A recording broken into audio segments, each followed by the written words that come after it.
Host of Keeping It Real. Welcome to our episode tonight. We're going to be talking about something that's super important as we count down the last few days of 2017, going into 2018. Most people's minds are going to be on,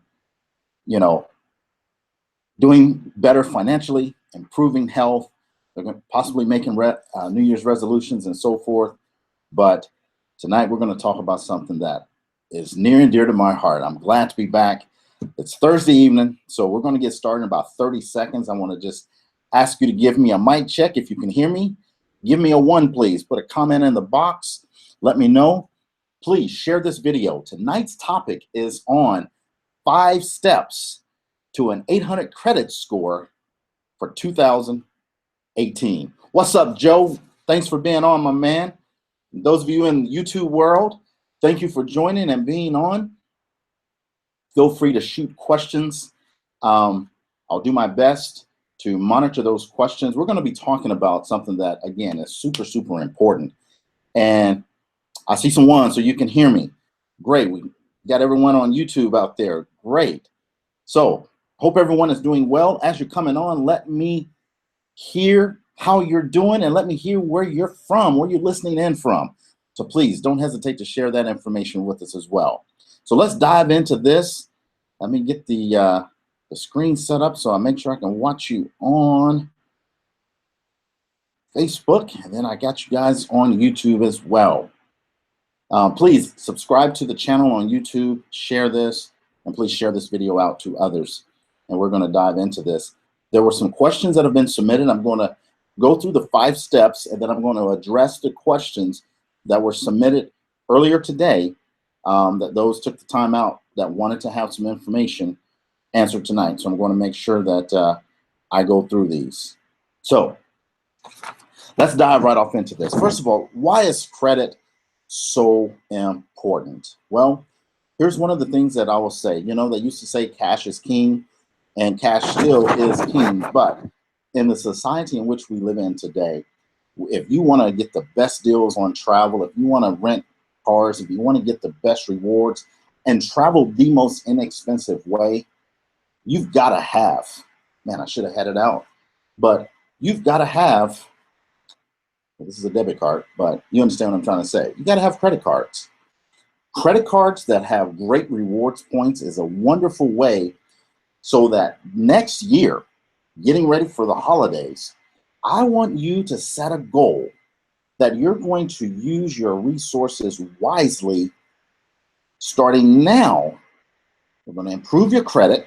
I'll help you if you need help, or you can come to some of the coaching classes that we have. But imagine getting a nice rewards credit card that pays you for using it, and then you're going to condition and train yourself to use that card to acquire points, pay it off, and then next year set yourself a goal to be able to pay for Christmas with your rewards. Well, wouldn't that be awesome? I mean, if Christmas is what you do, I don't personally like to get caught up in the commercialism, but that's my opinion. That's neither here nor there. But imagine paying for your gifts or traveling on Thanksgiving to go see family from the points you have acquired and it not costing you anything. See, those are the benefits of having great credit. So let's dive into step number 1. Grab a piece of paper, grab a pen, write this down. You need to understand this. Number 1 step is develop a mindset for success. You may be saying, wait a minute, Eric, I want to talk about my credit. Yeah, you gotta develop a mindset for success. Why is that the case? If you would take a moment and just sit back and be honest with yourself, ask yourself, how did I get myself into the financial situation I'm in? Obviously, things happen. There could be death in the family, there could be illnesses, there could be accidents. Things happen, expenses happen. Let's shove those things aside. But still, we don't want to forget that, because we always want to have contingency budgets built into our financial plan. So if you don't have contingency budgets, then that's part of developing that mindset for success. There may have to be sacrifices in our life, okay? Let me make sure that this is still going.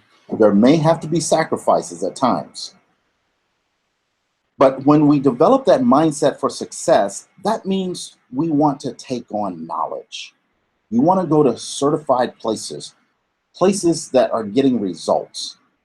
You see, what we do with our clients is amazing. I have a great team, and I'm excited when we get these letters from collection companies that, I don't want to get ahead of myself, but these people say we give, and our clients have zero debt owed to a collection agency. You see, you want to seek knowledge, and then you want to start developing that muscle when it comes to money, because it's just like exercising. When it comes to financial discipline, it's just like exercise. You set your routine.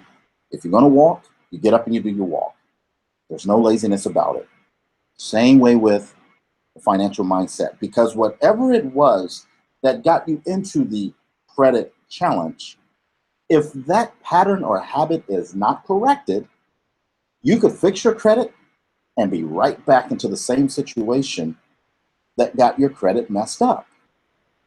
So developing that right mindset, learning, taking the time out to set aside the time to invest into yourself so that you know how to start using tools with credit to leverage. I gave you an example right off the jump. You can have a free holiday season next year by using the bank's money, by using their credit card and running your cash, paying your mortgage, paying your cars, paying your gas, paying your groceries, everything, and then take that money, pay the card off, and get points for all of that usage.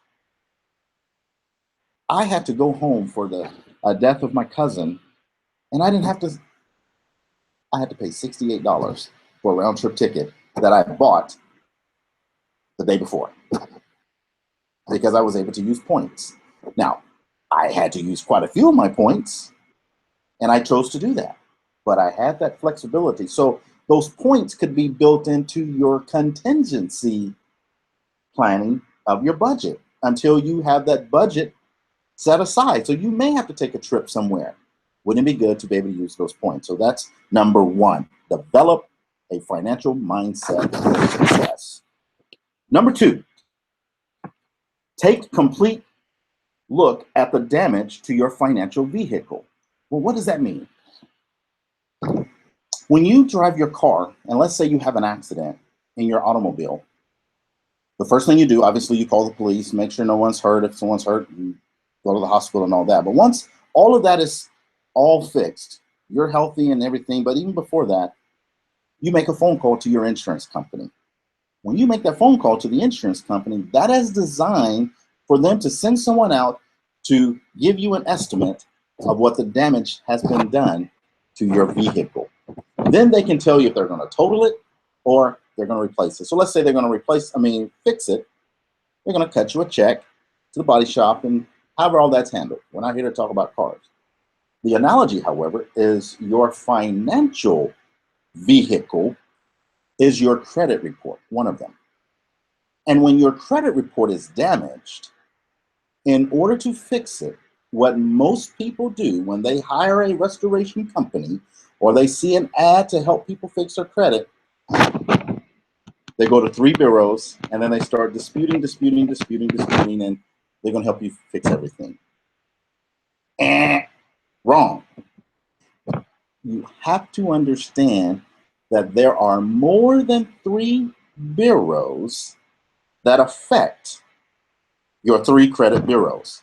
You always check your Credit Karma or what Equifax, TransUnion, because you're looking to see what your TransUnion is, your Experian, or Equifax.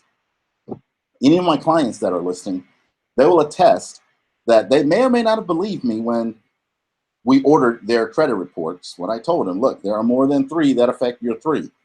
And even some of the renters, When I tell my clients we need to order if you had previous rental history issue, maybe you had an eviction, maybe you had slow pays or something happened at an apartment or a townhouse that you were renting, I said we need to order 15 credit reports, and their mouth just drops. I said, just trust me.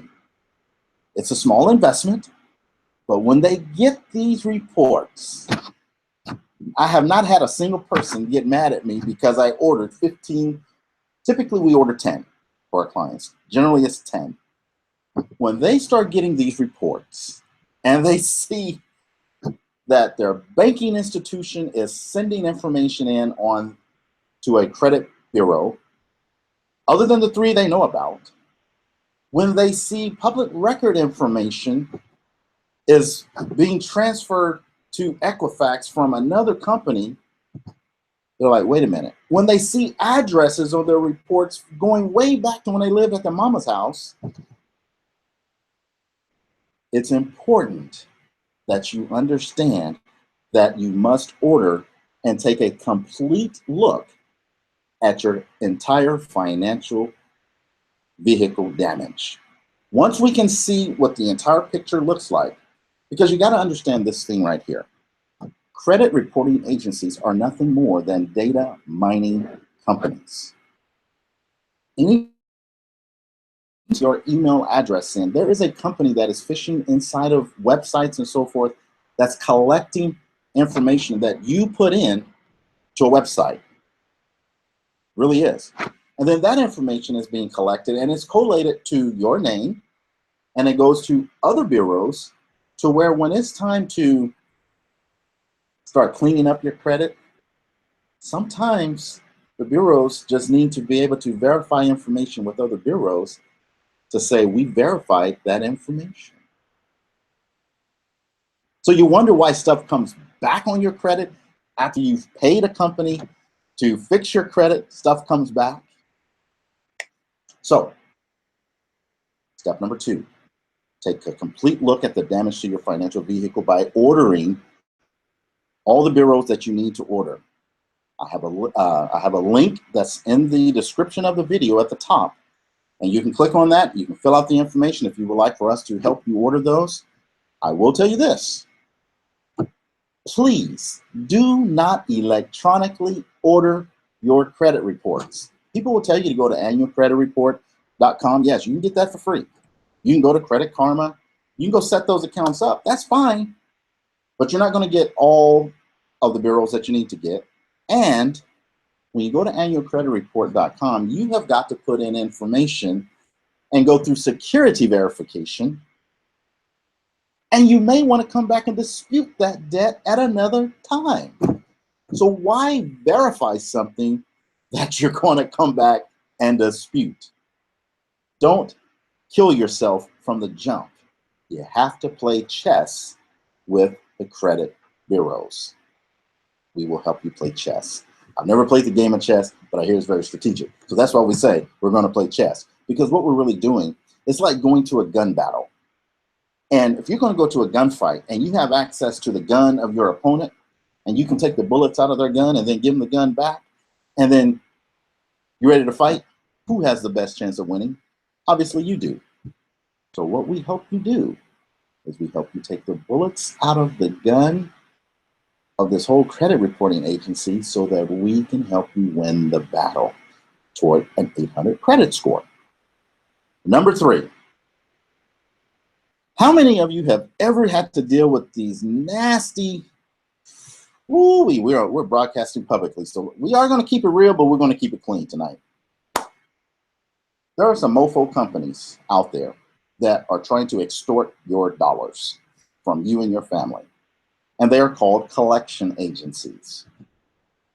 Oftentimes, these collection agencies are simply buyers of information. They buy spreadsheets of bad debt.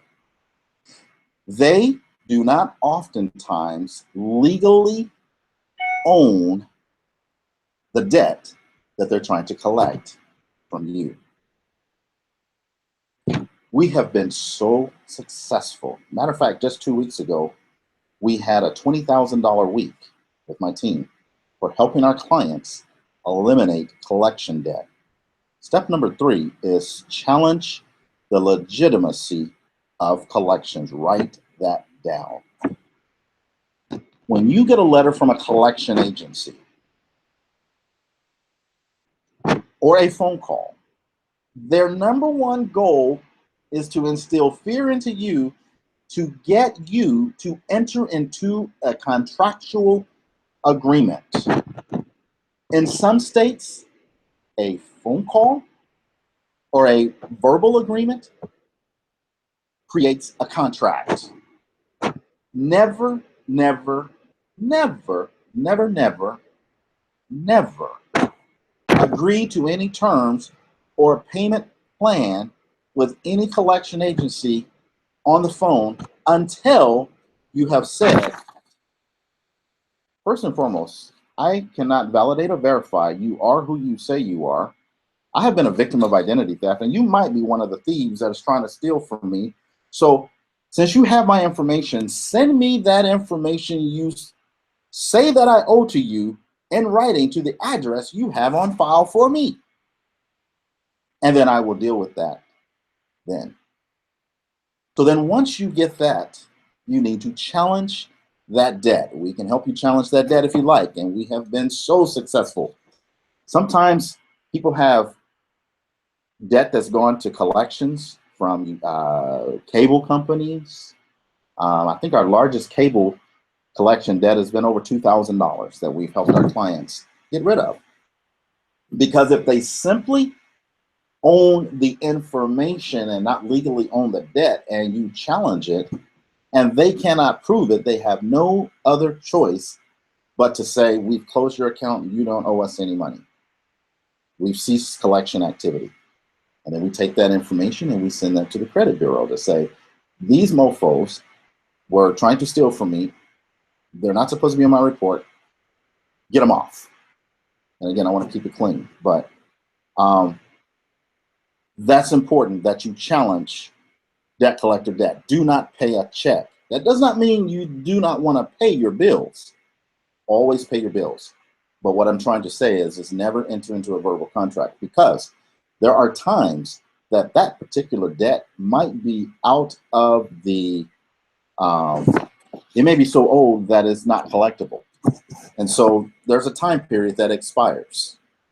If you enter into any kind of agreement, you restart that time. You don't want to do that. Okay? Any questions? Number 4, you want to perform a deep credit cleaning surgery. This is now when we challenge these debts and then we start attacking, we want to go through steps of clearing your credit. You want to get rid of stuff or stuff that is good. You don't want to get rid of it. You just want it to get to reporting in a positive way instead of a negative way. But this is where a deep audit, a forensic audit of your credit report. You know, there are times where a creditor will be reporting that you have statute of limitations, sorry, was the word I was trying to think of earlier, that may expire in collection. Sorry, I didn't mean to switch real quick on you. But there may be a creditor that is reporting a charge-off or a written-off debt. He says write-off, that means they have written it off their books and that they're not collecting on that anymore. But there cannot be a balance still. If they've written it off, they can't collect or come after you for a balance. So that's inaccurate information that's being reported on your credit report. You want to make sure that a forensic audit is done to your report. We can help you with that if you would like. But you want to go through and start having your credit completely cleaned up. It's important that you get rid of all the bad. It's much like a person that's going through cancer treatment. You want to kill all the bad. Now, unlike cancer, cancer kills the good cells too. So we're not trying to get rid of the good stuff that's on your credit. We simply want to get rid of the negative stuff or make the negative stuff report to positive. And again, we can help you with that. Then and only then we can go into step 5. Step 5 will then allow you to start building positive trade history. Now, sometimes people get this process reversed. Some people want to just put positive trade history, say we can boost your scores and so forth, and you still have a lot of negative. You just simply negate the positive effects of putting that positive stuff on there. Now, sometimes you go a little bit, I'll give you a little secret here. Remember, I'm gonna give you what some of the percentage that makes up your credit score. 30% of your credit score is how you pay your bills, your credit history. 30%. 35% is the utilization percentage. So right there is 65% of your credit score. 10%, now we're up to 75%, is new accounts. Please be careful and try to avoid the trap of putting secured credit cards on your credit report. If you just look at that 75% of what your credit score makes it up, when you put a secured credit card, you're taking advantage of 10% of what makes up your score, and that's a new account. There are other strategies that we would recommend for you to use so that you can take advantage of 75% of what makes up your credit score, and then that's where you get the boost in score. So personally speaking, when I started this journey, my credit scores, when I started learning these strategies, my credit scores were in the tank. I had a TransUnion score of 454, an Equifax score of 582, and an Experian score of 589. After 5 months, I had bankruptcies reporting on 4 different bureaus. They were reporting on more than 3 judgments, tax liens, so forth. So a lot of stuff was weighing my credit down. Maybe yours is being weighed down similar. But after 5 months, my TransUnion score was 723. My Equifax score got up to 707. And then my Experian score was 803. After doing deep cleaning, we put some positive trade lines, and in 30 days, I had a 90-point boost at one point that took me up to those points that I just mentioned to you. So that was 5 months. Now, as a business owner, I started obtaining credit and using my credit. So at my point, I wasn't trying to get to 800 at that particular time. I was trying to get access to credit to start building my business. So that's how I personally have leveraged and used my credit. And so now we have 95 clients that we're working through our services, and getting people along the way. And our clients now are into the 700s. We have a couple of clients that are into this close to 750 now. So we have still a few more months to work with them to get them on up to 800. So I want you to understand those 5 steps. Develop the financial mindset for success. Take a complete look at the damage to your financial vehicle. You also want to make sure that you challenge the legitimacies of collections so that you can get those removed from your credit report. And then you want to build positive trade lines after that. So I want to just take a moment to go through some of the questions. I want to thank you for taking the time to ask your questions, and I want to try to answer these as quick as possible. So question come out of Houston, Texas. Do you need to have a good personal credit before working on starting business credit? It's important to have good personal credit to start building business credit, but you don't have to wait completely. A couple of things that you can do. If you're a business owner, obviously you should have your business account. You should have an EIN number from the IRS for your business. But I'm just going to give you a suggestion of a couple of places. You want to go to a place like quill.com and register your business with Quill. Quill is a office supply type store. And so here's how this benefits for you. You start making purchases after you make like $300 of purchases by you buying stuff, then you can get an account with them. When you get an account with them, they will report your net 30 to Dun & Bradstreet. So for an example, I needed another printer scanner in my home office. I have one that's in my assistant's office that we had purchased one. Remember, we're growing a business. So I purchased one, put it in hers. I needed one. And so I went on to Quill, went into my account, and I ordered a printer. And it was delivered the very next day. And I started scanning and processing a lot of work, creating better efficiency in my business, okay? So you can start building business credit. I'm gonna give you another little tip on the business credit. Register your business with nav.com, N-A-V, and then they will start monitoring the progress of your business, and then it will help you see when you can qualify for certain credit cards. Feel free to call me and I can walk you through that and so forth down the road. Let's see, do you need to pay off old judgments and charge-offs to help your credit? Well, I'm going to answer that question like this. Whether they're paid off or not, I can help you get them off your credit, and that's going to help your credit. So I'm going to leave that answer like that. Once you've addressed the three major bureaus, are you set? No, you're not set, because there are other bureaus that are feeder. They provide information to the three credit bureaus. You got to go out and clean the peripheral before you focus on the three. You take a chance on stuff coming right back onto the three. Okay, so that's important. Let's see here. Next question. I had some older questions, then I'm going to get some of the newer ones that are on the actual video. So bear with me real quick. I want to pull this one up. But while I do that, let me, I like to have, what can I do with write-off with no balance, but it's still reporting to Equifax and TransUnion? Well, a couple of things that you can do is you still want to dispute those with the credit bureaus. Now, I have different escalation letters that I write, and I always think when I'm working on credit, I'm thinking as if I'm going to sue a credit bureau. That's how I approach it. This kind of takes me back to number one, and this is why education is so important. Develop the financial mindset for success. Remember, your credit report is your business and your information.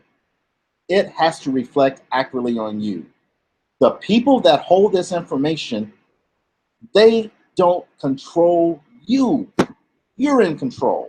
And so you have to be forceful with your language and in your letters and be willing to go through with everything you're saying. I got bankruptcies off because I hit them, threatened. I filed complaints with the Consumer Protection Bureau, the FTC. They got those complaints. I mean, I treat everything as if I'm an attorney. I'm not an attorney and I'm not giving legal advice, but I approach it that way.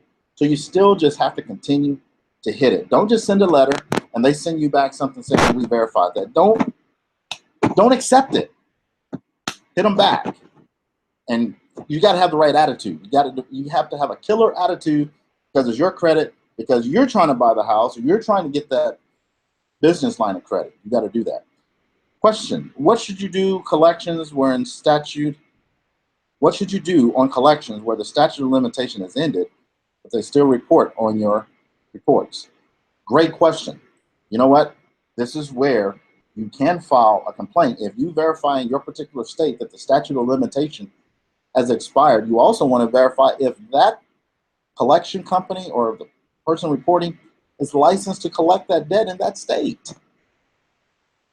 That's a violation, and you report that person, and now you just use that leverage on your side. But when these statute of limitation, you need to put that into your challenge letters.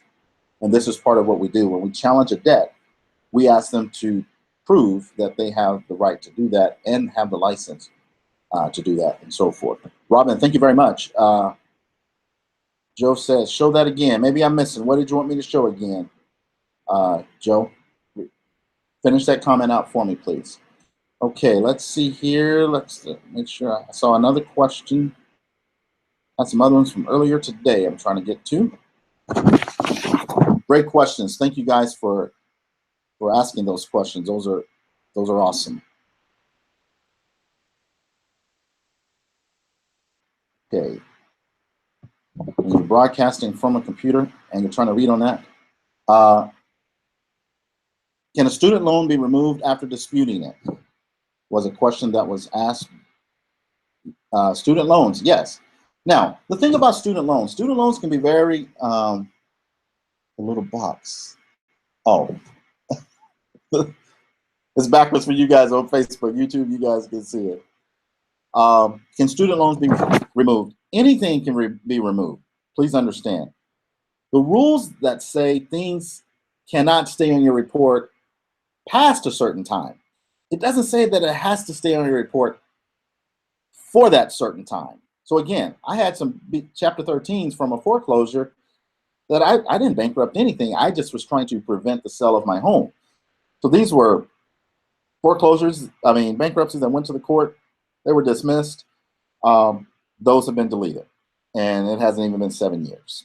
Okay, so when it comes to student loans, I always say we want to work around student loans, improve the credit so that you can consolidate those loans, and then we can come in and eliminate those old loans, and now you just have the one loan. That's how you want to handle student loans.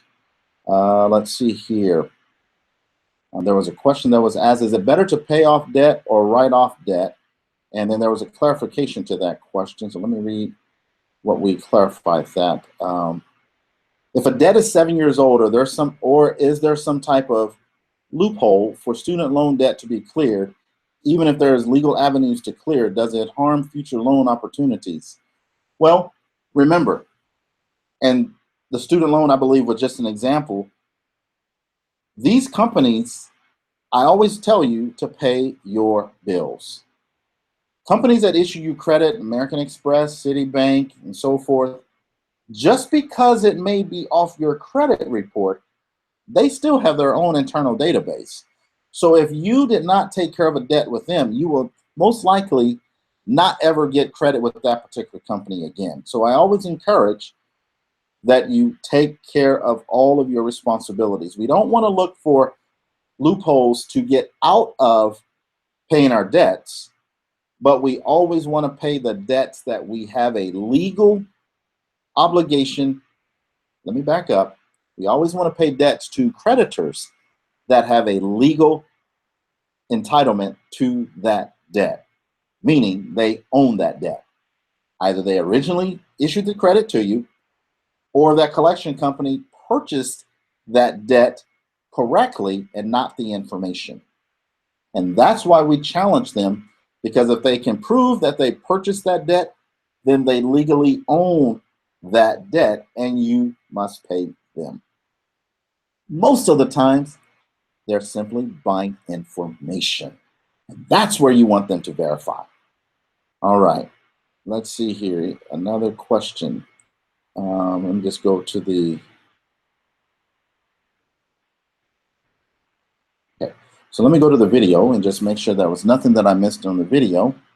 And tell me, was this valuable for you tonight? Do you see yourself going into 2018 with better confidence and ready to rock and roll? If it is, I have a link there for you. If you would like to order your reports, you either order 10 or you order 15. They're $109 for the 10 report, and there's $149 for the 15 report. But for paying attention, guys, I'm just going to make a quick decision right here. We're going to give you a 15% discount. If you want to order reports, that's good for the next 72 hours. So if you want to, just click on that link and give us a call. Our number is 727-313-0944. My email information is on the form. There's a link on the form that you can pay right through PayPal. Same way on YouTube. Today is December 14th. You got 72 hours to take advantage of the 15% discount that I'm offering from this particular broadcast. And that's good for when you heard it on this broadcast for the next 72 hours. And what you're going to do is you're going to click on the form. You're going to fill out the form. And then there's supporting documentation that the bureaus require. They require proof of ID, which is your license, proof of your Social Security number. So you'll use a Social Security card or a 1099 or a W-2 from a job or a pay stub that has your social. We prefer that you just simply use a license and a social security card. You put those on the back of a white sheet of paper. You put those on a white sheet of paper, you put your license and you put your social security card, and you take a nice photo of that, and there's a special email that goes to for security purposes, okay?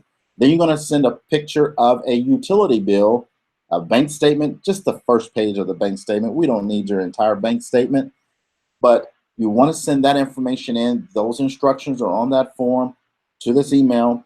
There's a link where you can send your payment in.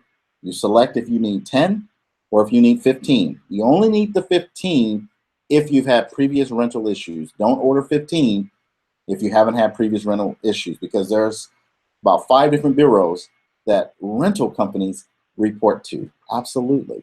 There's a bureau that reports strictly your utilities and your cable history and your cell phone. Yeah.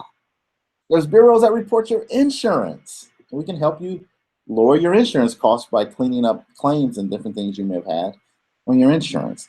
Ladies and gentlemen, I have a buddy that says every Wednesday on his Will Wednesday broadcast, we all don't know what we don't know, but we have room to grow. Something like that. You have to go listen to his, I don't want to butcher his quotes, but we have an opportunity to really enhance our knowledge. And by enhancing your knowledge, you can then apply this information. And by applying it, now you can qualify to get the things that you want. You deserve the best year ever. If you've been wanting to buy a home, let's help you get your credit cleaned up. There was a mortgage guy that was on here tonight asking a question. You want to connect with Gilbert Bennett with My Easy Mortgage.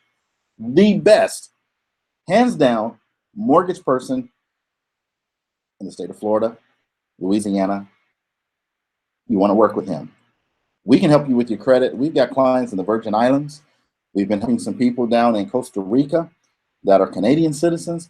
You know, we love what we do, and we want to help you get what you deserve. Don't wait. Don't wait to January 1st. Don't wait and say the holidays are here and I'll put this off.